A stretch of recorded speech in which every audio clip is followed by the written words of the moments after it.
What's up, Trash Talkers? Here at Veteran Trash Talk, we actually vet our sponsors. We don't just take their money and run like a Butterbar lieutenant lost on the land nav course. Are you finally ready to plant your flag and claim your territory? Maybe it's time to use that VA loan to buy a home. Or hell, maybe you're looking to refinance and put some extra cash in your pocket for more questionable life decisions. Either way, the Veterans Mortgage Source, powered by Canopy Mortgage, has your six. Look, buying a home or refinancing can feel like getting overrun on a bad op. Chaotic, confusing, and full of obstacles that make no damn sense. That's where Corey and his team come in. They're like the QRF of home loans, ready to pull you out of the chaos and guide you to the best program for you. And trust me, they'll answer all your questions. Yeah, even the dumb ones. Whether you're a salty vet or fresh out of barracks still trying to figure out where your TA-50 went. Great service, solid rates, and a team that actually understands the military life. That's why all of us here at Veteran Trash Talk trust them to do right by every veteran and their family. Ready to lock it in? Give Corey a call or shoot him a text at 808-699-7874. That's 808-699-7874. Don't wait. Unless you like overpaying and getting treated like an FNG. The Veterans Mortgage Source is powered by Canopy Mortgage, LLC. All loans are subject to credit and property approval.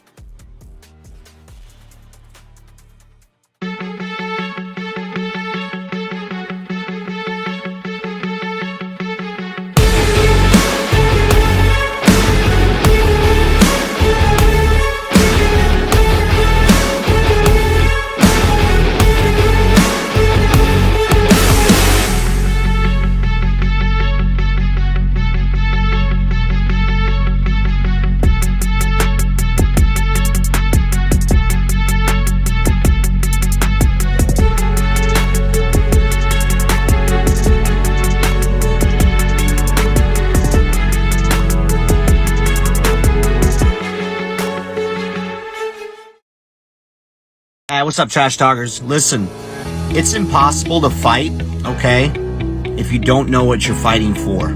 Does that make sense? Like, if you're in the dumps and you're struggling with mental health, things of that nature, it's going to continue tearing you down, all right? Because you're consistently trying to fight something, which is that demon, which is usually something from the past, right? Maybe that why needs to be fighting for your future. Let that be your why. Get the hell up and start fighting for your future. Stop fighting things that happened in the past. Easier said than done, right? Go seek help. It's okay not to be okay. A lot of people need to hear this. You are more of a warrior and a fighter if you stand up and say, hey, this has to stop. I need to go seek help. The stigma, everything has changed. It's okay not to be okay. And so my honesty cap is dedicated to a little, we'll call it a public service announcement for civilians and other people in the military. There are a few people that you should always take their stories with a grain of salt. Vegans, CrossFitters, and special operations guys that tell you that they were special operations without being prompted. The first thing they say is, yeah, I used to be soft. Right. The only unicorn in that entire group is like a special operations guy that was like a vegan and did CrossFit. That guy's probably going to stay quiet for a little bit longer because he's confused as what he should talk about first. And that's the only reason. Right.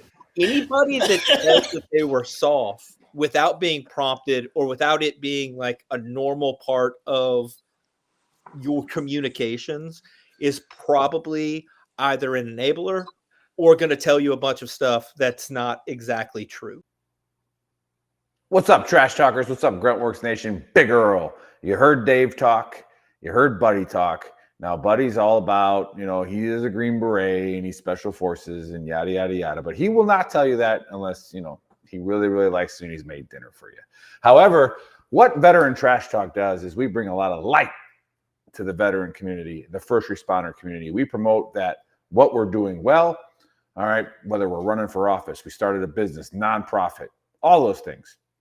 Veteran Trash Talk is a super clean page. We got Gruntworks if you want to go there and raise a little hell a little bit, but we are here to promote veteran-owned businesses. So the show you are about to watch is a veteran or veterans or a spouse of a veteran or a child of a veteran that's doing great things in the community, and we need your help promoting them and getting them all all the success that they need. All right, guys, enjoy the show.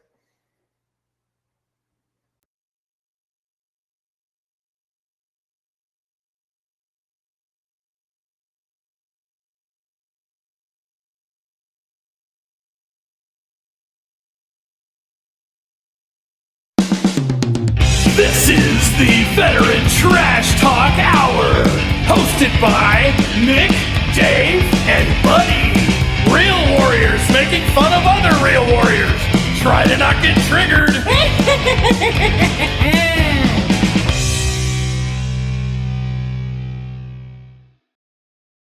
Trash Talkers, what is up, Gruntworks Nation? We are back. Welcome to Season 4, Episode 1 of the Trash Talk Hour. Special guests today are Army veterans, Jamie with Outsider Consulting LLC, and Jason with Memoir of a Veteran podcast. And as usual, I am joined by Buddy and the Big Earl. Happy Saturday. Yeah. It's going. It's Happy New Year. Yeah. Happy New Year. Yeah, long break. Hope everybody got to enjoy the holidays. But yeah, I just wanted to, brag a little bit about something that I called when NIL started, is that no longer will the SEC be relevant in football. And we just watched a team called Indiana, right? Indiana, the Hoosiers, really good at basketball. Wait a second. Absolutely just throttle Alabama with a Saban protege as the head coach. And which I would argue is the reason that the SEC is still relevant, because every coach that coaches in the playoffs was spawned from the loins of Nick Saban, but whatever. I agree with Buddy on this one. Yeah. You're going to have to. It's a dark day. It's going to be a dark period for the SEC. You're going to see a lot of Southern Republicans start screaming for regulations all of a sudden. I'm just saying. I mean, to be fair, a lot of everybody is screaming for some kind of regulation. It is, but that's not the joke, buddy. You know what? And here's my problem. Again, we talked about it pre-show, but if you're in college playing quarterback and you've been there since people that started playing college football with you have retired from the NFL, you need to get out of college football. Like, what in the fuck? How are you Carson Beck, 7 years in college? How are you not Dr. Carson Beck, quarterback, Miami? Like, how is that not a thing? What is happening? Not even that. His top receiver was 11 years old when Carson Beck was a freshman. Right. And now they're playing together. He was watching Carson Beck. Well, he was riding the pine, but still, he was watching Carson Beck in national championship games when he was in middle school. How is this even possibly fair? That's like having a 25-year-old playing his senior game in high school, talking about how he's tearing up these little teenagers. Like, yeah, it makes sense. You've learned the system for double the amount of time that everyone else was in college. Well, it has worked. You actually have kids fighting to stay in college now because they make more money than they will in the NFL. So, Chambliss is going for his 7th year. He's in court right now at Ole Miss trying to stay another year. Yeah, as a grad assistant for basket weaving. They should call all those guys all remind me of that movie Failure to Launch. Like, that's a great call. Yeah, I would like to share a little story. Dave, you've been skiing before, haven't you? Do you ski or snowboard? Ski. I'd love to snowboard. I've never snowboarded before. Snowboarding's easy. So I went snowboarding, or I've been snowboarding. That's basically what I do. I went skiing the last day that we were up on the mountains. I decided to rent skis. Everything went well. It was fine. Made it down the mountain a few times without killing myself. What everybody failed to tell me.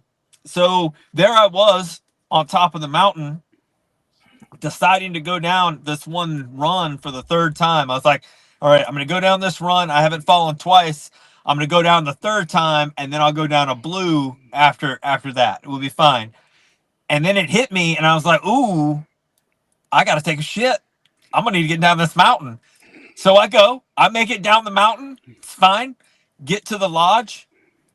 Clomp down, because you can't walk like you can in snowboard shoes down to the I go downstairs to the bathroom.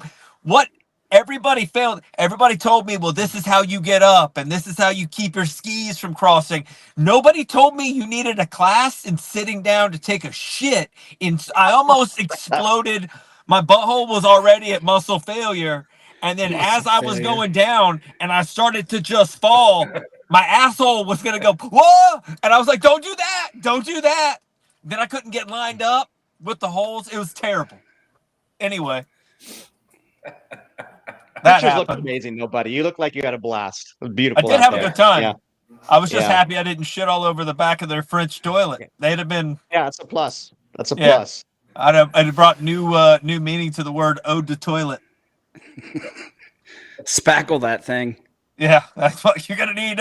Clean up down by where you bring out the food. My bad. I was just returning your shit from earlier. I would also like a refund. Whatever. Solid thought right there. That's what they get for over serving me cafe au lait. Yeah, their fault. Everybody knows 3 of those make my stomach get bubbly. That sounds like some fancy coffee for veterans. Oh, he's trying to do his best way to French royalty now, but he's French. Yeah, royalty. he's flexing that he was in the Alps for Christmas. He drinks. Trying to make a story where it doesn't sound like he was in the Alps. Oh yeah. Everything you're saying is absolutely true. That's 100%. Big 100% true. Yeah. Well, anyhow, let's kick this off with a conspiracy that came across my TikTok feed the other day. And this one's actually, I think it's good. You guys might think it's garbage, but it was actually an Unsolved Mysteries as well. And I watched part of it. And till this day, it has still not been resolved on what the Oakville blobs are. Chris, play the video. Uh-oh. Have you ever heard of the Oakville blobs? It started on August 7th of 1994 in the small town of Oakville, Washington. At around 3 in the morning, it began to rain, but it wasn't water. Residents woke up to find their cars and yards covered in a strange jelly-like substance. It was clear and squishy and was relatively tiny. Within hours, people started reporting that they were getting sick. Nausea, dizziness, extreme fatigue, and some even ended up in the hospital. Local police officer David Lacey was one of the first people to notice it. He was out on patrol with a civilian passenger when his windshield got so covered in the slime, he had to stop and use gloves to clean it off. He said it smeared like Vaseline and made it damn near impossible to see. And after that, he'd become sick as well. Over the next 3 weeks, this mysterious jelly fell 6 different times. A resident named Dottie Hearn collected some of it and brought it to a lab. Initial tests reportedly showed the blobs contained cells that resembled human white blood cells. But when the Washington State Department of Health examined the samples, they found the cells lacked nuclei, and they couldn't be human. Another lab claimed they found 2 types of bacteria inside, but no one could really agree on what exactly the blobs were. The theories were actually wild. Some thought it was waste dumped from a plane, but the FAA ruled that out, saying the plane waste is dyed blue and would never be clear like this was. The wildest one I've seen so far is that the government was doing some bombing runs for testing over the Pacific and blew up a family of jellyfish, which was then carried inland with rain. How do people come up with this stuff, bro? I don't understand it. Anyway, no explanation was ever found or given, and no further testing can be done as their supply of samples has dried up. I'm not sure if it's literally, but apparently it's dried up. So what do you think they are, and how did they get there? If you have any cases you'd like to see covered, please leave them in the comments below, and make sure to hit that follow button so you can be notified when I post them.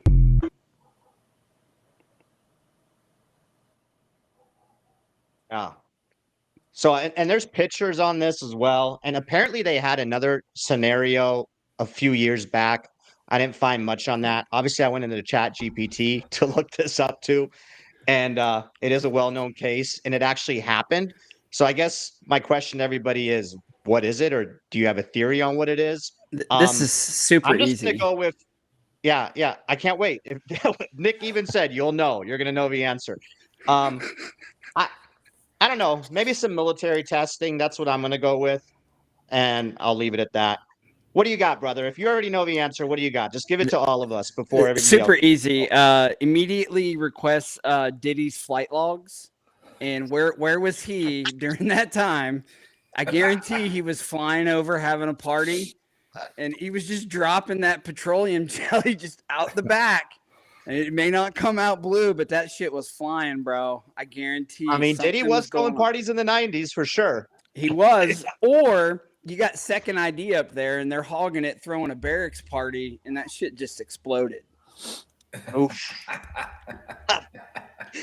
Good No, take. those- yeah. Two those solid you- theories. Oof. I like it. What do you got, brother? What do you got? Yeah, it's Jamie's turn. I mean, the jellyfish idea is actually kind of compelling, having spent time with jellyfish here and there. But I think, you know, it's like some lab waste that like got somehow sucked up into the atmosphere, and then it just combined with stuff, and it's raining. Logical West Point officer answer. Yeah, there you go. Yeah. Okay, perfect. What you got, buddy? What you got? Jesus, Well, Yeah, first of all, I'm actually, real not annoyed. GPT. I'm real annoyed that that Jamie took part of my answer. I do like to blame shit on the Chinese, so I'm gonna guess that they put something happened and it went into the atmosphere. Took a while to like mix with water and then fell out there. That was my first one, and then I thought about it, and that's what I do. That's also the habitat of Sasquatch. Oh, So nobody's really talked about it, but I've seen it 1,000 times. That's Sasquatch splooge. Bigfoot. The Sasquatches jizzing. They're very powerful. They have huge prostates. Shoots it into the atmosphere, falls back down. When I love D it. I took love this, I'm just glad that D didn't mess around with too much of the samples, because she would have gotten pregnant by a Sasquatch. So, you know, good on her. Good on her. She better wash her hands. That shit Sasquatch. is Okay. Good take. that shit Good is take. sticky. Yeah, Tanner What says you he's got? gonna. Tanner's watching us on YouTube. Appreciate that. He's like gonna need some follow up questions on that. But I am a little worried about Buddy. He just keeps talking about rectum, so I don't know what he's thinking about Sasquatch. Rectum damn near killed him. Yeah, Sasquatch prostate couldn't hold his own bowels in the Alps. Sphincter, what was it? Sphincter muscle failure. So Yeah. you got a lot of butthole on the brain. That's fine. Everybody's been there before. Yeah, And when it's kind of doing its thing, it's like, oh no. the yeah. pucker factor. Yeah. Well, pucker factor is this. Yeah. Muscle failure is the elasticity when it's just quivering down there. He was Just pinch got a little walking. shake. Got to get to the toilet. Yeah, I mean, this is pretty. I think it's pretty easy. It's pretty obvious. When was the internet Well, created mystery by Al doesn't Gore? think it is. Yeah, Just when saying. when did Al Gore create the internet? Was it 99? Was it 2000? Something like that. But why do they call it Silicon Valley? That was literally the creation of the internet, right Oh my there. God. Yeah. Solid theory. That might It's be the right best. there. All of a sudden, poof! They blew up all this When the silicon cloud in was the created, sky. right? When the cloud was exactly. How anybody know what the cloud is? Everybody says Duh. the cloud. What cloud? There it What is. clouds it is? Oh, There it is. it's all tying together now. Yeah. I didn't know yeah, where you were that makes going, sense. but then you brought it back in with the cloud. Got it. Yeah. Pretty simple. You got to Pretty simple. contact So- Unsolved Mysteries, man. Tell them you figured it out. Yeah. Yeah, like why would they Actually, call we it can float Silicon around. Valley up there if they weren't just using a bunch of silicone to create the internet? Because could anybody here explain how the internet was created? Because Al Gore was the only one that knows. Like, no, I didn't think so. All right, because all of a sudden now we're just streaming. We're in 5 different states talking to each other, all because of silicone. That's all. I think we're only in like 3 different states or 4. So Oh yeah, there's that's 2 right. people in Arizona That's right. That's at right. least. But no, all right. Let's just jump right into the Book of Earl, which we've had. Like I said, I hope you all have had a good break, great holidays, a lot of stuff to talk about, a lot of things that, again, if you watch this show, all right, I use the Book of Earl to explain my triggerness, right? What I got upset about, what made me act like a fool, and then hopefully you don't do the same thing, right? But all this again, it's coming to fruition. Bottom line up front, all right, the bluff for you military guys. So fucking what?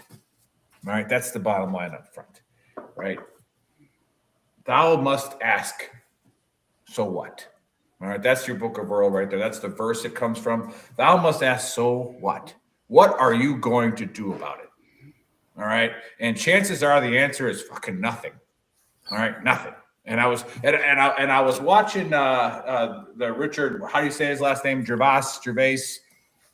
I was watching his new Netflix comedy, and he said it perfect. He goes, the internet has become the best thing ever for virtue signaling. Right? You can put all these flags in your next to your name and all these causes you fight for. And I'm asking you to ask yourself, so what? All right. So what are you going to do about it? All right. And again, if you're going to get all worked up, this is why I exist. This is why I have fun, because I get bored on the holidays and I'm a Facebook terrorist. And everybody knows this, right? I used to do this when I was a first sergeant. I would post something. I would go do PT for 2 hours, and I would just know, because I lived in Hawaii, so it's a different time frame. I knew that when I came back, I was going to have about 3.5 hours of material to go through when I got back, right? Just absolute craziness on the internet. But I want to give reference to this because Dave is a big part of this. It's my mission, right? It's always been my mission to destroy virtue signaling, which Dave does all the time. And it's my second part of that mission is to destroy humanism. All right. Humanism and collectivism is the worst, most dangerous thing on the planet. All right. And Facebook has shown that. All right. So here, Chris, you got that photo. I want our guests to see this picture. All right. This is the post I made. Okay. Dave already knows what I'm talking about. I don't know if he's going to get it up there. Here you go.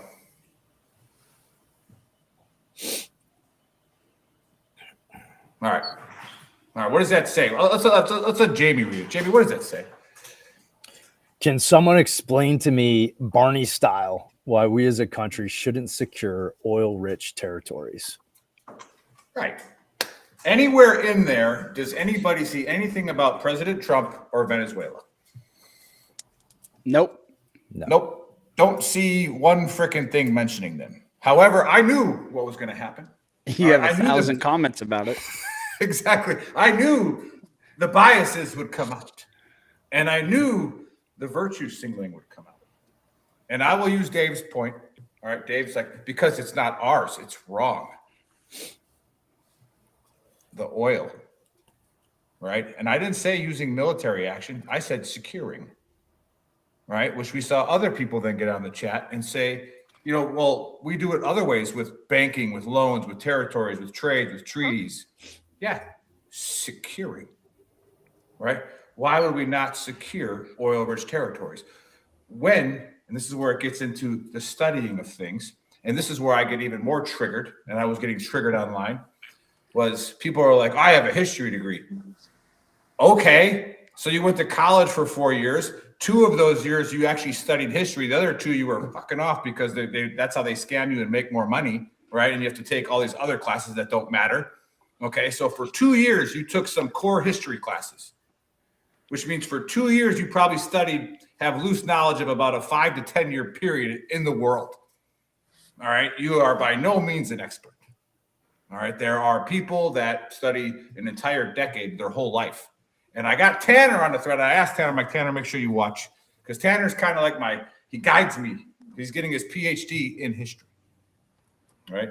And even he will tell you that he doesn't have enough time to study a lot of history, but you got to have a little bit, all right? And it's the same people who say, oh, I went to a religious college. So did I, right? I did this. Dude, there are people that spend their entire life studying one book of the Bible and can't figure it out, all right? So whatever, save your virtue signaling expertise for the triggered people like me. But let's go back to this is where I'm going to come at you. All right. This is where I don't like the virtue signaling about we shouldn't secure oil or we shouldn't do what's wrong. Oh, we should just leave them alone. We shouldn't do that. Okay. Ever since recorded history, like the first caveman, right? He found something he could write on a fucking wall with, like a sharp rock or like a little bit of something from a plant. And he was drawing pictures of like saber-toothed tigers where he's like, don't F with that, bro. That thing will eat you, right? And he's trying to tell stories to the next caveman. Then we got together, all right? Then we started to, evolve and become societies. And let's go to like the Egyptian one, right? The recorded, like the hieroglyphics, where these humans, the people in power were like, I need to build this giant-ass pyramid because that's where you're burying my ass. right? And then, oh, by the way, when I die, you're going to kill all 4,000 of my slaves, and you're going to put them in there with me because I need them in the afterlife. All right, like, yeah, real solid human beings there. And right, and then let's go to like even the Hebrews, right? We got this big anti-Semite thing going crazy now. Even the Hebrews, like, read the Old Testament, dude. God was like, hey, Joshua, cross that Jordan, go fuck all those people up, right? And what book was "Go Fuck Those People Up" in? I'm gonna write that Joshua, down. All of them? Joshua, All of them? All Hey, the I'll old give you the history. exact quote.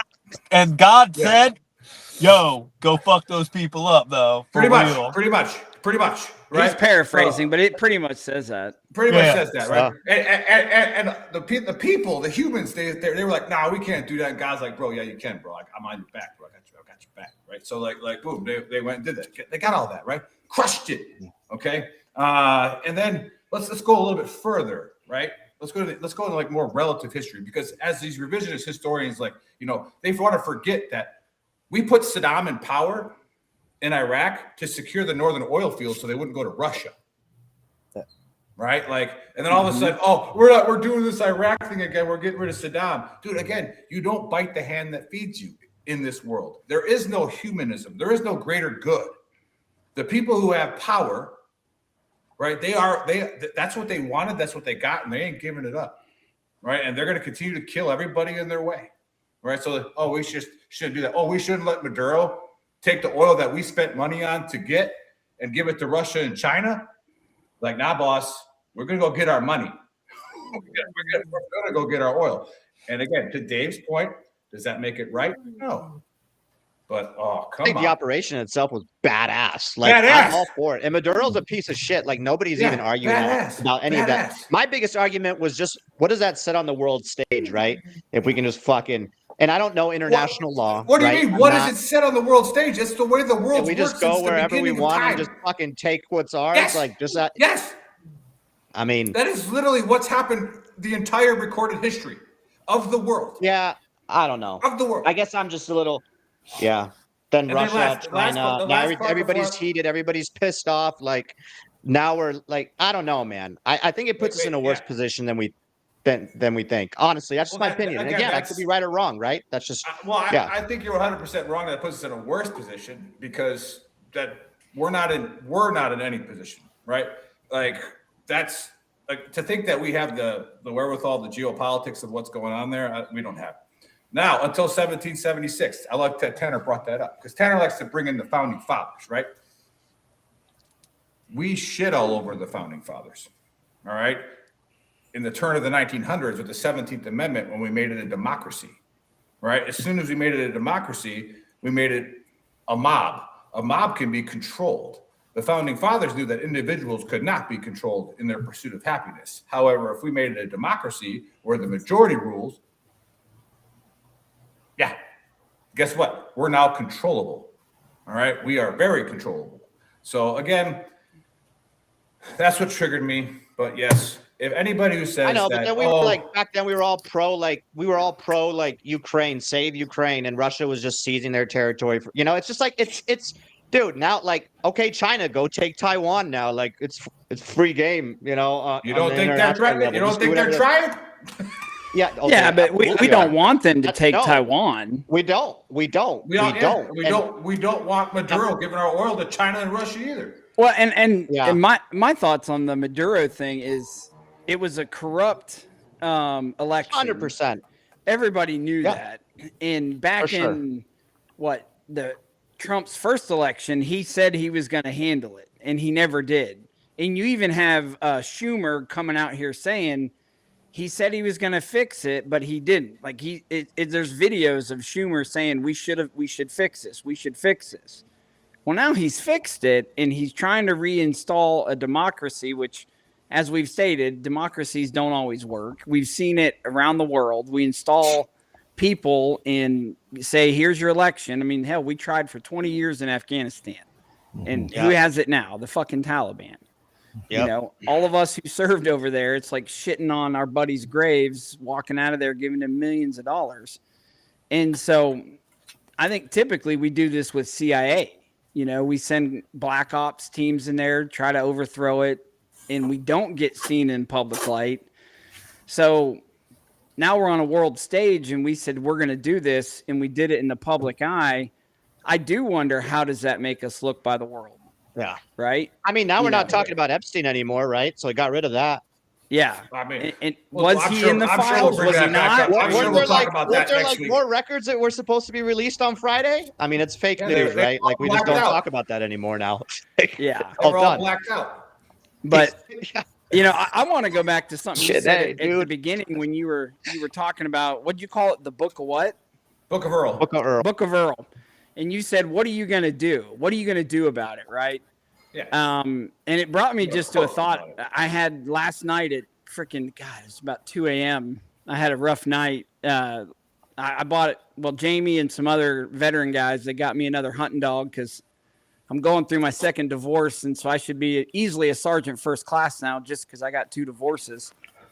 But anyway, my puppy ran off last night. And so I was freaking, you know, out till 2 a.m, walking roads, yelling, screaming, finally found her. But I ended up watching a movie last night, and you would be Sorry, surprised. that comment real quick. Greenland should just rename itself Epstein Island so Trump will run away from it. That is fucking solid. Go ahead. That's epic. And I watched a movie that I've seen 1,000 times, but when you said that comment, it's actually in this movie. It's not a movie that you would typically think of that a veteran would watch and get something that you're struggling with PTSD and get an actual meaning out of it. But Al Pacino in Scent of a Woman, right? And so he's in New York and he's in his dress blues and he's got this kid that's with him. He's just his assistant. And he told this kid, I'm going to go to New York. I'm going to sleep with a beautiful woman. I want to ride in a Ferrari and I'm going to get in my dress blues and I'm going to shoot myself in the head. Right. And so this kid walks in on him. He's in his dress blues. He's done all the other things. He's got his 45 and he's loaded. And the kid starts to fight. Yeah. Scent of a Woman. Did I say something different? No, I was Buddy was just like, okay. Buddy was just Okay. like, come on. Yeah, buddy's just not listening. A little delayed over there. It's fine. I'm writing And so notes. at the meantime, this kid is having this struggle at school because he's on scholarship and the rich kids, you know, are going after him and he can't do that. He's trying to fight back. And so it comes to this heated moment where he's wrestling with him with this gun and he's trying to get him to shoot himself. And he says, well, maybe I'll just kill you and then I'll kill myself and no one will know. And the kid goes, well, just do it then. What are you going to do about it? And you see the eyes in Al Pacino. I mean, he's blind, but you see him and he goes, well, now I have to take this guy's life and my life.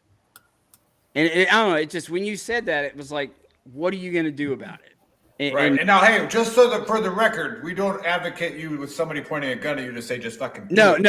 Nobody wants any of that to happen. Again, I'm But maybe. strictly If you gotta read quoting. You got to read the room. Yeah, strictly quoting the movie here, but it's such a poignant moment, and sometimes it doesn't even take a gun. It was like Jamie and the other guys knowing that I needed this dog to get out of this funk of not even leaving the house for almost a month, or you know, other stuff like I'm sure we'll get into it, but our other buddy Chad, he's a retired first sergeant after 22 years. Like I took a job. I had just spent $10,000 to go to a school for cybersecurity. And I wanted to be a cybersecurity guy, right? I wanted to fight Hey, the get your enemy. headphones to work. Dude, I didn't have it plugged in. I have not done a podcast in a while, so I apologize. However, I wanted to fight the enemy a Not a different good way. resume builder. Yeah, I know, right? That's why I didn't end up going that route. But he was struggling. Like his wife was calling me every day. I'm worried about him. So I totally walked away from cybersecurity after paying all this money to go work this crappy job walking around collecting information off telephone poles so I could be with this guy and see him daily and try to keep him alive, which we were successful in. But anyways, when you said that, what are you going to do? I think that's a question every veteran when they wake up and says, what are you going to do today? Well, right. Yeah. And then just kind of like that, that's what was triggering me is like, we are not hypocrites here at Veteran Trash Talk. In fact, we we like to bring our own shortcomings and talk about, why we were triggered this way or that. But that being said, like even with, promoting veteran-owned businesses and shedding light instead of shade on the veteran community and what veterans are doing great, right? We saw a problem and we did something about it. Dave, Buddy, Joe, Bill, Monica, all of the people that run our VTT official, all those people, we did something about it. Right? What are you going to do about it? You're just going to keep posting that you have PTSD and life sucks, or what are you going to do about it? Yeah, right? that's what perfect. And then, like now we got the other side of the coin on the chat thread with somebody blaming the Democrats always getting on Trump and yada yada yada yada. Like again, stop your virtue signaling on Facebook, bro. Like, did you post one thing when Obama was launching fucking hellfires all over the Middle East? You probably didn't, right? You probably didn't say one word about it. Right, but one time we go in there and what it is what it is. But like I said, go ahead, buddy. You've been waiting. Yeah. So Libya, Egypt, Panama, Iraq, Afghanistan. Those are just the ones off the top of my head in the last 30 years. They all have one thing in common. They all had dictators, and we went and uninstalled their dictators. The difference in this one and those other ones is that this one took a few hours and those took years of occupation and a lot of people getting killed. So I still felt. You think that? Who did we leave there before you start, Dave? Who did we leave there to start sucking up oil? Because I don't think anybody stayed. I'm pretty sure all the Americans are back in the States. Aren't we putting somebody in charge of all that? Like I know I looked at. How are we putting somebody in charge of Venezuela that's still? Dude, Venezuela's vice president's worst terrorist than Maduro was. That chick's crazy. Yeah, again, is she? I didn't know. I know this was certain, but from what I read, I forgot somebody's gonna be in charge over there. It's gonna cost us money because we're gonna be somebody sending is people in charge over there. Military. Venezuelans, like it's the Venezuelans that are in charge. The vice president is now in charge. Well, and the good thing about Venezuela, unlike Iraq, the good thing about Venezuela, unlike Iraq, is there's enough educated. That's not quite. When I saw Hegseth giving the fucking and what's his name, the other guy from Florida, that's not quite what I was. The other guy, Rubio, being in charge. That was definitely not discussed there, and it came straight out of horse's mouth. I'll have to pull the video up again. I'll send it to you later. So we. No, you're right. You're right. Guest, you're right, Dave. Yeah. They want to put somebody else in charge. That I want to win the lottery tonight. Well, no. They're gonna do it. That just goes back to Nick's honesty cap too. It's just good. It's gonna at happen. some point, somebody that doesn't sell oil to China, Iran, and what money? It costs us a shit ton of money to build their whole infrastructure. We're not just gonna hand it over to Russia and China. Like I said, you take $100 from me and then you make $1 million off of it, homie. You better give me a little bit of that chunk. Like I'm coming for it. I don't know the whole history of it. I know there was like a big issue in the 70s or 80s. I got obviously they kind of ripped us off, right, with what went down. But anyway, we can go on now. And on the international level, they voted in our favor, right? So it's like that's ours. Well, we're also there are a ton of people that are talking about how horrible like Trump is and the Republicans or whatever. The first people to put a $25 million bounty on Maduro's head was Kamala Harris and Joe Biden, guys. Like, that's why those fucking idiots from 10th Group tried to, storm the beach. Forgot about that. Their shitty I did boats. Forget about that.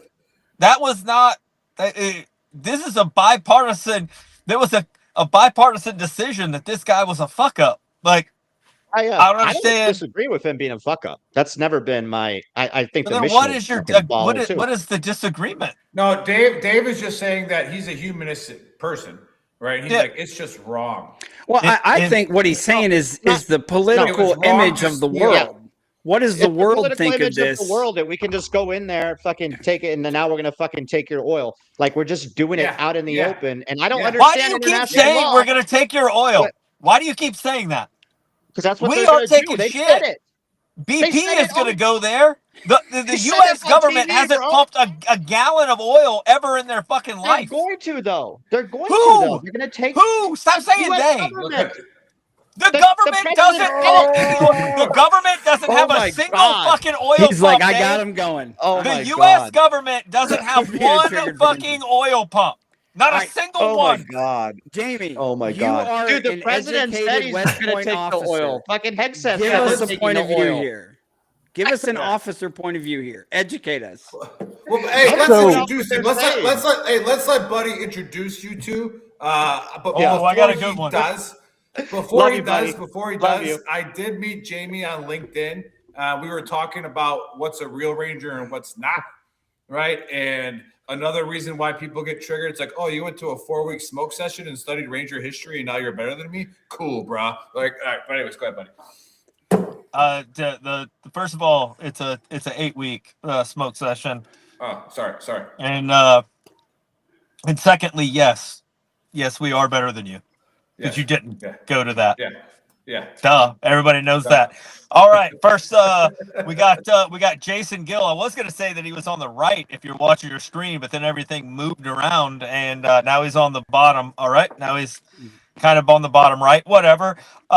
Jason's biggest claim to fame apparently is that he won an airsoft victory against the 82nd Airborne one time, And a 25th MEU at the same time. His second biggest claim to fame is that he does podcast. That being said, he doesn't know how to plug in his headphones, so that is debatable. He was an RTO. Again, back to the can't plug our headphones in. We're not even going to continue touch it, but he does do Memoirs of a Vet podcast. And then over on the left side, we got Jamie. Jamie, which I assume is spelled with an IE because he's a leg. I guess. Anyway, and he does. We have recently found out that also because Jamie is a leg, he has a pink punching bag in his yard. Because in order for legs to fight something or practice fighting, they have to find an effeminate object to beat up. Slap. I assume you slap box it. I don't know. Oh, he does. I don't know. He does. And make weird eek noises while you do it. Anyway, he owns a consulting or has a Outsiders Consulting, which another assumption on my part, I assume because he was in the Rockathons, he teaches businessmen that having a high standard is hard and probably just lowering that to mediocrity is fine. It's fine. You could just be in the 101st. You don't have to be in the 82nd. You can still be a soldier and be in the 101st. Anyway, welcome to the show. Welcome to the Dumpster Fire. Glad to have you guys. Thank you. It's an honor to be here. Even though I couldn't plug in my headset. It's very embarrassing. I am thankful that you said something about the pink punching bag. That makes me happy. Oh, yeah. Totally. Yeah. Pink. Otherwise, we just have to make fun of him being from West Point. We've already done that too much. Oh, that's too easy. That's low hanging fruit. Again, higher standards. If I was in the 101st for my whole career, I would have made that joke. But wow, like all the good officers that come from the 82nd, like all the great ones, like General Luong, General Ferris, all these guys, they all had to take a knee, and they sent them to the 101st, take that knee, catch their breath a little bit, come back to the real army. So it's like, and I feel like I don't trust. Here's a reason I don't trust West Point cadets. West Point graduates, and we can do a little survey of whether this rings true to anybody else. But who in their right mind is like, hey, I graduated from high school. I'm about to get old enough that I can go out on my own. I'm going to go to college, probably party a little bit, find some chicks or dudes, I don't know, whatever. And like, I'm going to go out and just rip it up for 4 years. And then I'm going to get into the real world. And then you had the idea, you know what I should do? No. What I should do is go get a letter from a congressman or something so I can go to like the S&M school of like not being able to do anything without getting the shit beat out of me. Like, never be able to look at a female, period, without like worrying about a sexual harassment charge. I'll do that because it's free. I'd pay for college personally. So the congressional nomination, this turned into actually a pretty cool experience for me because you have to. So I'm sitting there I don't know what I'm doing, but sit down, and they had some other folks do the interview for him for the congressman, Peter Torkelson, and there's these two older gentlemen at the other end of the table, and honestly, the best way I found to describe them after I left was kind of like the two Muppet guys, in the balcony, that were just kind of like, jaw jacking the whole Dave time. doesn't know them, but yeah. Yeah, for us older, it's an American folks, thing. Yeah, right. so that like half the time they're just cracking up with each other and talking. Every now and then they turn back to me like, hey, you got a box at West Point? Yes, sir. Looking forward to it, sir. All of this, but I noticed are all their punching bags pink there too? Oh my gosh! No, only you brought only that on yourself. I don't want to hear it. I can send video proof. Oh, here we go. So one of them's talking to the other, and he calls him sir. So I'm like, okay, something's going on here. Well, the younger guy, he's still older, Colonel Sullivan, I think his name is. But we get partway through the interview, and they say, hey, do you know who General Rommel was? And I was like, well, yes, sir, the Desert Fox. Proud of myself. I got a right answer. And he's like, well, he hung out with his son. And I'm like, huh? And he's like, yeah, they were buddies. He's like, this is General Patton's son, who turns out was also a general. So I'm there like peeing my pants right at the end of the table. I'm like, oh, I was doing good to meet you, sir. But yeah, it was like General Patton, the fourth. I think it goes around. Anyway, General Patton's son, also a general, became great friends with Rommel's son over in Germany. So I got this like piece of history because of the political nomination process to go to West Point, which I thought was pretty cool. I was waiting for the punchline. Yeah, I thought it was Patton. I did just recently receive an original Third ID helmet from France. Boom, there you go. Yeah. Nice.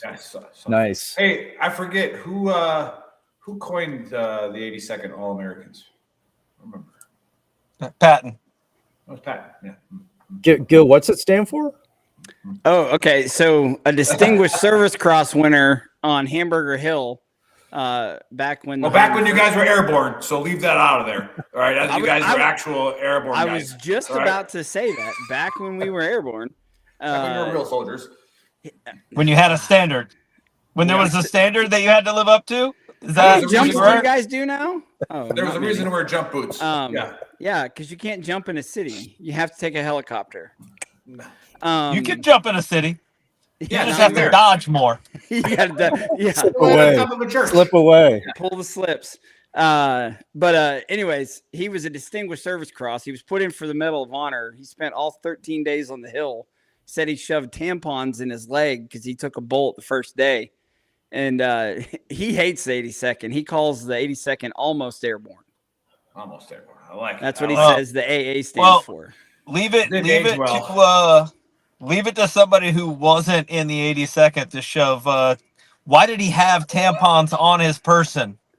To stop bullet wounds. This is Vietnam, man. They didn't have stuff back then. Hold on. He just went up on the hill with a box of maxi pads and some freaking some tampons. Usually we just carried field dressings back in the day. I don't know what you guys got going on.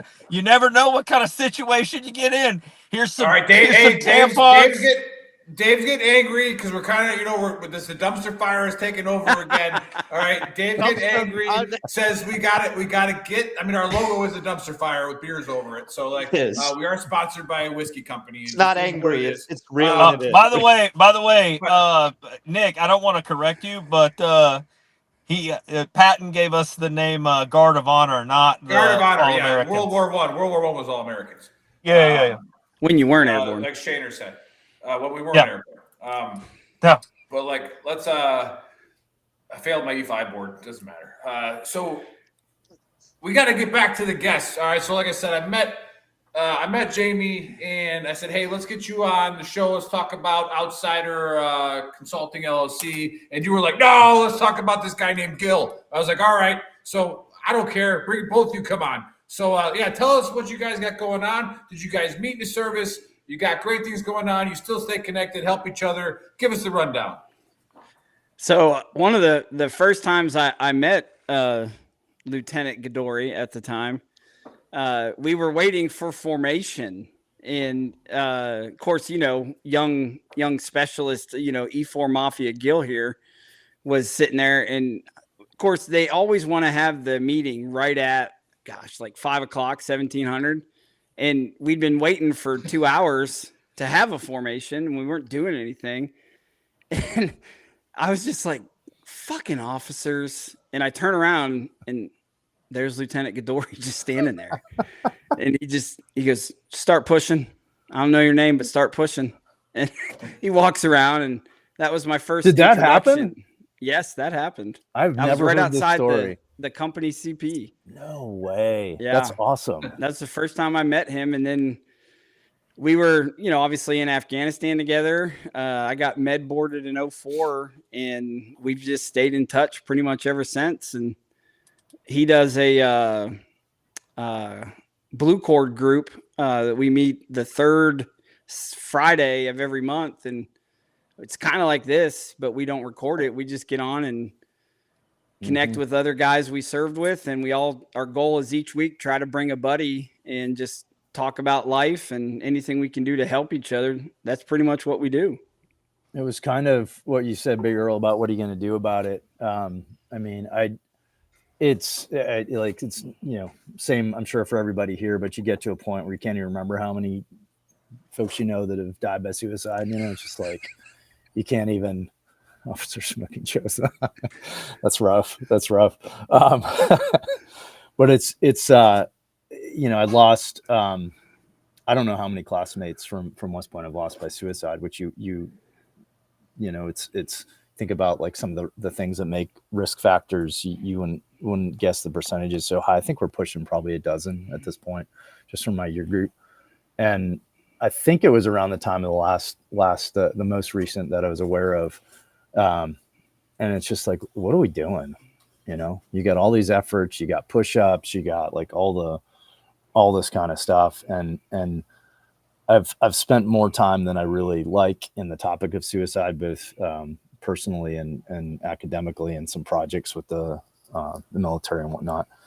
And one of the things they say is that, it's Thomas Joyner's theory of suicide is it requires two things. You have the acquired ability to kill yourself, which is not natural. But all of us as veterans are pretty much screened in for that because of our familiarity with lethal means. And so then it's broken down into the desire to do it, which comes from being disconnected and comes from being like a lack of whether purpose or utility, right? Like I don't have anything. So I'm like, how do we get upstream? Because it's so much of suicide prevention is I've heard the analogy of like, you want to get upstream. It's like you're in the rapids about to go over the waterfall.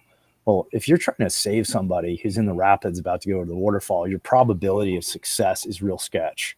Like it is absolutely sketchy. But if we go a mile upstream, we got a shot. And a few of us that had been in contact, we started just doing these calls to say, let's just try to build some connection ahead of the fact, and then have the ability when things do get rough that we've got people to reach out to. So we started like two things. One was those calls, and then we started just doing some interviews of like, hey, what's your story? So we started a YouTube channel, Phase Line Blue. Target is for combat veterans. I mean, obviously we're looking infantry, but it's anybody that's like been in that road. That's the focus. I tried to stream it on there, but Google wants me to wait 24 hours before we stream it. So whatever. Technology, wish there was a good RTO on here to help me, but there's I can make you a mean cup of Joe in the morning, let me tell you. But we started doing that, and as soon as we kicked off, man, immediately I felt like we were in the thick of it, and can't kind of beat the drum enough for Gil, because it turns out, he's there making a career decision to keep Chad alive, and it wasn't that many months ago where between phone calls I was seriously in doubt of if he'd be alive the next morning.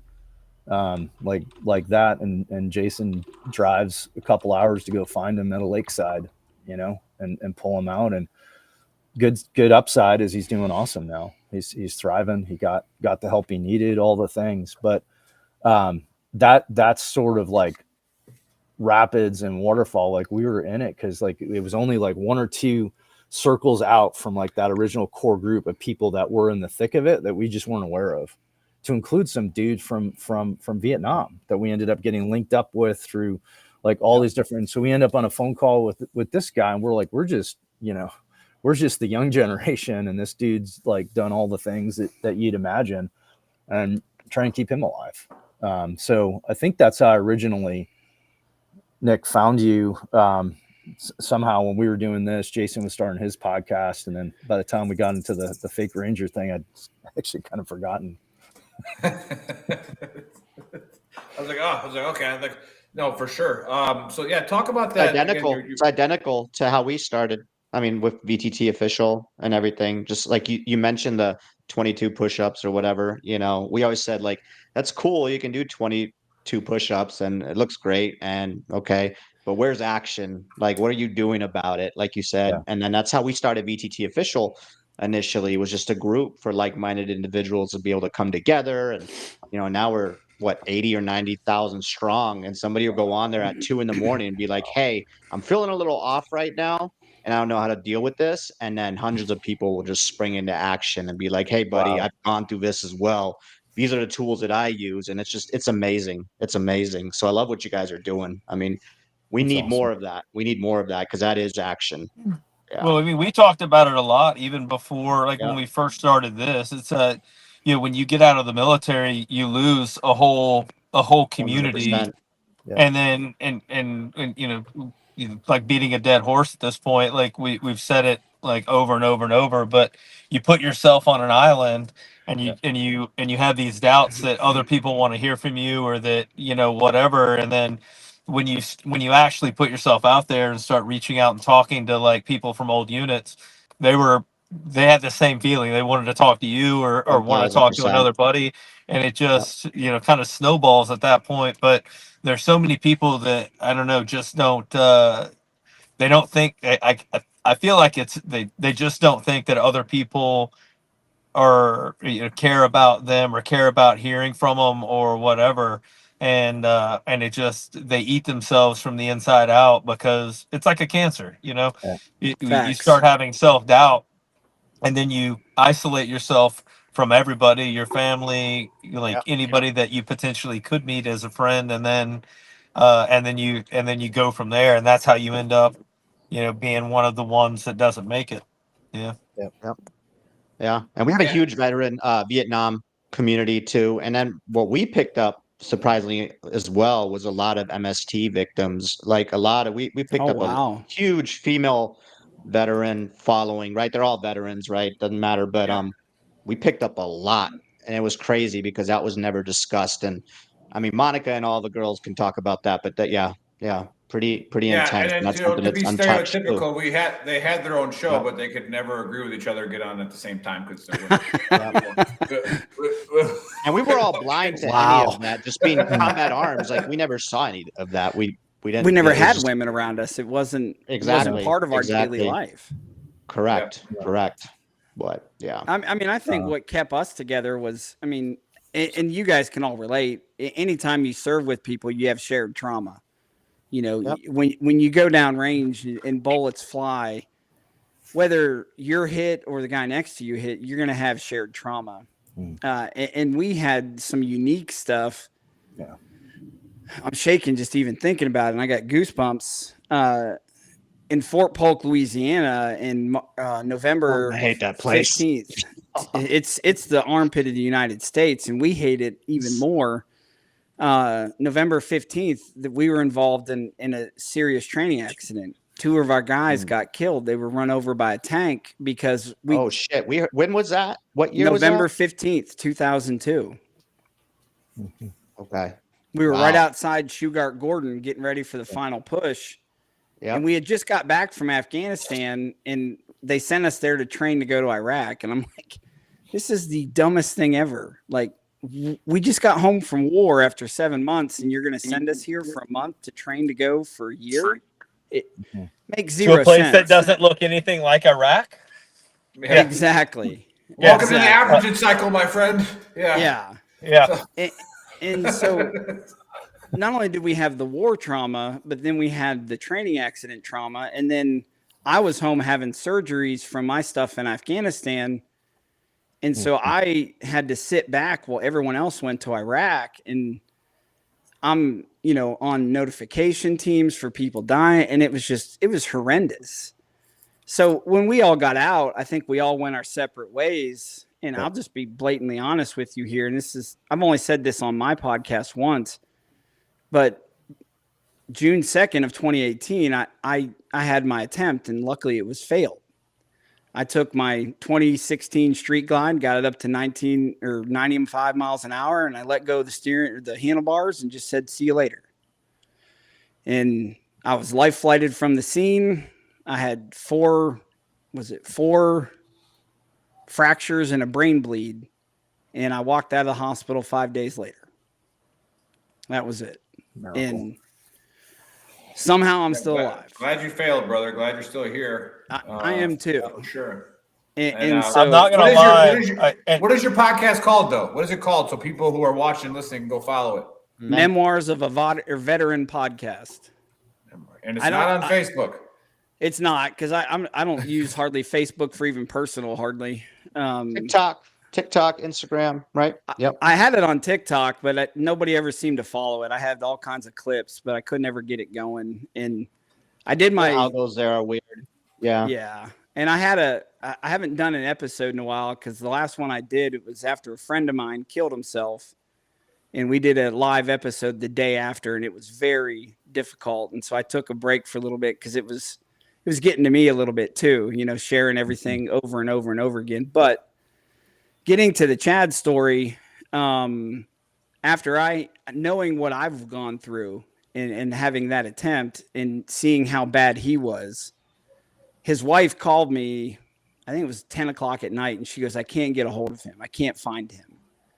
And we were working the same job, because like I said, I had given up my dream to be a securityist when I know I can't plug in a mic or a headphone and it looks bad, but it was coming again. It was coming. I know it was. I'm beating you to the solid punch. Career move. Good job. Yeah. Beat us to the punch. Yeah. So it was a crappy paying job, and it was horrible hours, but I needed to be near him, because that was the only way. And he was my manager, so I had to talk to him every day. It was the only way I could see him on a consistent basis, because at the time, he was like 5 hours away living, but he worked in Tennessee where I live. And I knew he was staying in a camper. He was always by himself. He was selling off his stuff. And that's a key indicator right there. When they start getting rid of everything they love and they just quit caring. And I kept telling his wife, I said, get him a dog, get him something so he has something to care about. So we got him a dog. And then he called me and said, hey, can you come pick up my dog? It's sick. And I said, okay, I'll come pick him up. And he was sitting down on the lakeside with his pistol in his hand. And I just ran over and I grabbed it. And I said, we're done. You're quitting work tomorrow, and you're going to get help. And that's what we did. We got him in rehab. He quit drinking after I can't tell you how many years. And I left there. I was at his house today. He lives an hour and a half away from me. And I left there to come here to do this.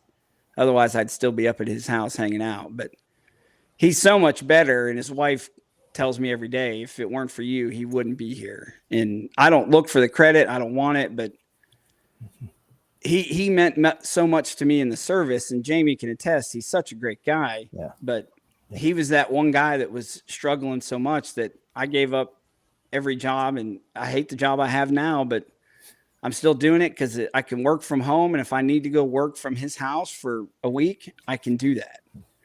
Or if another brother's in help, I can go work from Kansas or wherever, and I can be there to help them, and I'm not missing work. So for right now, it fits the need, and that's what I'm going to continue to do.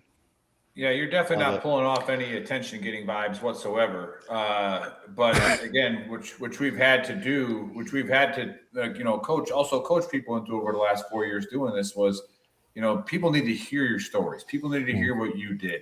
right? People need to 100%. because we are our brother's keeper.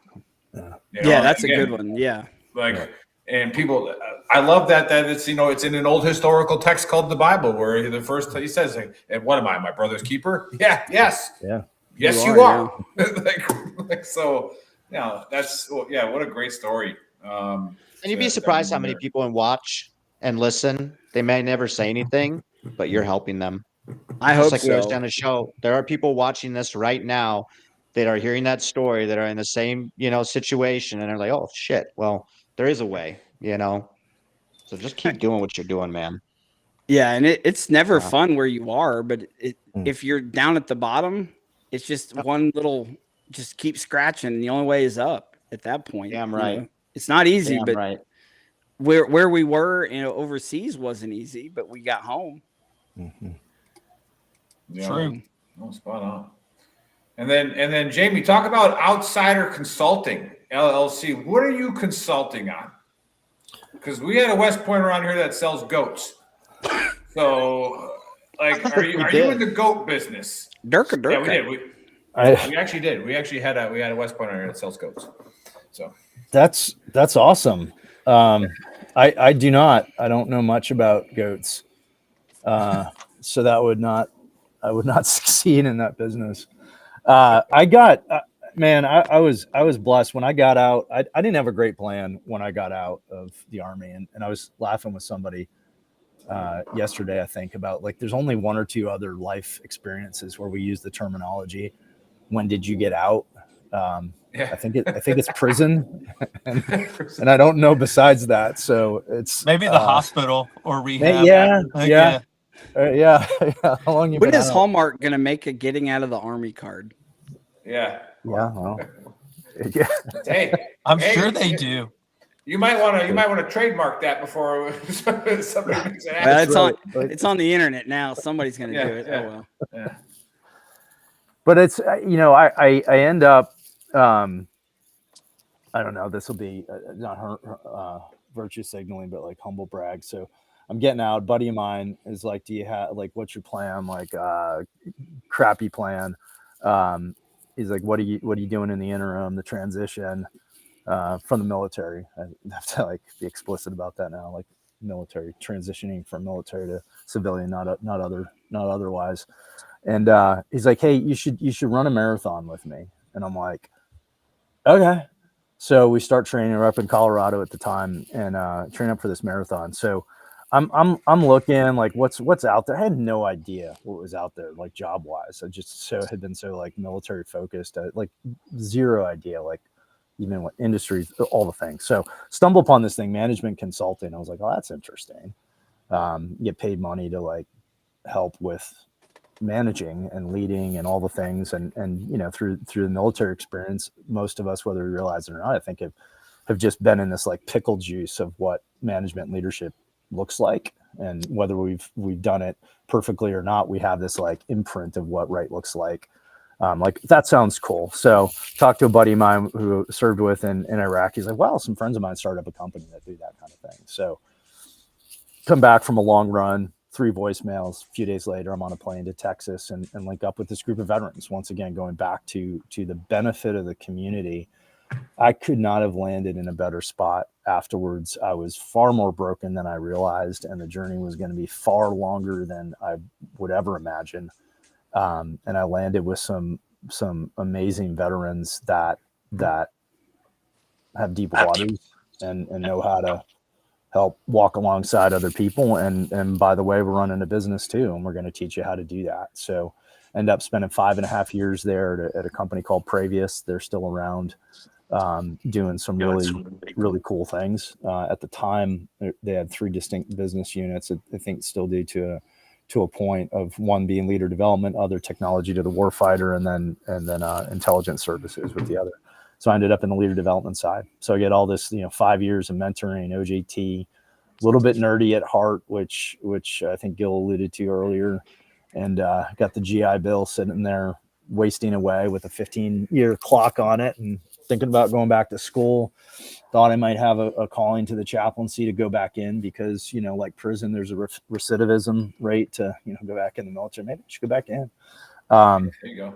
So finally, my wife is like, Amy's like, we keep talking about going back to school. Why don't you just do it? So we did. Went to back home to the Northeast. Got close to geographically back to my parents, my kids' grandparents, and through that process and a lot of other things, that's when Outsider was born. While I was up there in the Boston area, never would have stepped out on my own otherwise, without like going back to school. I just wouldn't have taken that step to launch. And so a lot of times people ask me about it and say like, how did you like, what, how'd you start? I'm like, I stumbled into so much of this. Like I'm really blessed, had some good mentors, good opportunities, and then just kind of grew along the way. Finished grad school, came out here to Arizona, which is where my wife's from. That's what drew us back. And in 2018, and that's when we kind of the business really started to ramp up. So we do leader development work, executive coaching, seminars, just helping both individual leaders and leader teams as a whole just get better. If somebody's looking in their organization who's listening to find you, to whether it's to do coaching, do classes, do a brief, to go, maybe do a right seat ride with their companies, how do they find you? Yeah. Two best ways. One, LinkedIn, either just find me or our Outsider Consulting page. And then second, just our website, outsiderconsulting.com. And that's where we're at. Love it. All right. Well, I think Buddy can run to the AAR. We had to go a little bit longer because the dumpster fire took over, and that was good. Good first episode. It's great to be back. This is our therapy. I'm not gonna lie, I'm super mad. I was just looking at my notes, and I completely when I was introducing Jamie, I skipped over the whole part where he chewed men in Colorado in some kind of Manchu unit. I don't even know what the fuck that means. Right. Annoyed Definitely. with myself. That was a good zinger. Chewed up some men. We got to work on. No, I'm going to cut you off, buddy, because we also got to work on his wardrobe, because he's wearing a shirt that's not from a veteran-owned company, but he could. It would be possible. He just has to go spend some of his. If only he knew a place. If only he knew a place like Veteran Trash Talk. Taking a note right now. All right, so you want to do this overview or what? Yeah. Right. Sorry. AAR, here we go. So if you're in Oakville, Washington, watch out, because you might get hit by some blobs. We don't even know what they are. They could be little pieces of jellyfish. There's a very good chance that they're splooge from a Sasquatch. No idea.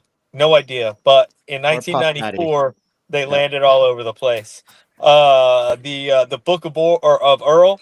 What are you going to do about it? You get mad. You post on social media and you say all this bullshit, but really, you're just going to whine. Like, if you're not going to do anything, shut the fuck up. Basically, is what the Book of Earl was. If you're not actually going to do anything to change anything, then make sure your bottom lip and your upper lip have enough contact and just be fucking quiet. All right. Let's see. Then we met Gil, who's doing memoirs of a veteran podcast, and Jamie from Outsider Consulting. They also talked about the Blue Cord Group. So if you want, and you're is that local or is that wherever? That's wherever. Virtual. Phase Line Blue. Phase Line Blue, right? Okay, so you can look up Phase Line Blue on YouTube. You got to wait 24 hours because they haven't figured out how to just stream it. I don't know that we have either, but whatever. Hey, nobody's judging. They got a leg RTO. Nobody's judging. They got some. They got some guy that's. He's trying to find the batteries for the radio, but it's got pockets full of tampons from some dude in Vietnam that is on a hill. You can't even get my radio to work because I got so many feminine products. Anywho, but anyway, check out Memoirs of a Veteran podcast. Check out if you need some leadership consulting from. He's a leg, but he did go to West Point. then look up Outsider Consulting and definitely check out Phaseline Blue and the Blue Cord Group if you're if you're looking for some people that have some similar backgrounds and you want to talk or just listen, Yep. check it out. No requirement to talk. You can just hang Is out. this you guys with Limits of Anger at Phaseline Blue with 19 subscribers? What's the limits of anger part? That caught me off guard. It's got some like lady in the woods on it, like your thumbnail. Are you showing some video? Maybe it's At Phaseline Blue. Blue. Shows a blue cord. I don't have it pulled up. Hey, just go until you see a dude that looks like either Gil or Jason, and then I'm trying. I'm talking to everybody else because we're just doing the AAR at this point. But you can keep doing the AAR. I'm looking for this. I'm trying to be a I'm done subscriber. with the AAR. That was the show, my guy. It just, I mean, if you want me to cover all of the bullshit in the beginning, like talk about all my great shit. Us. They might have banned you. Yeah, might be. I don't know. What'd you do, Figure that Jamie? out. I don't know. Jason, Jamie, last words, guys. I appreciate you letting a leg come on this podcast. I'm good with it, but you guys are awesome. It's a great time. I'll be getting me one of them veteran trash talk shirts. That's pretty awesome. I like it. That's a decent one. Yeah, There you go. Buy that one. That was a good one for you. You arrived violently. Psych.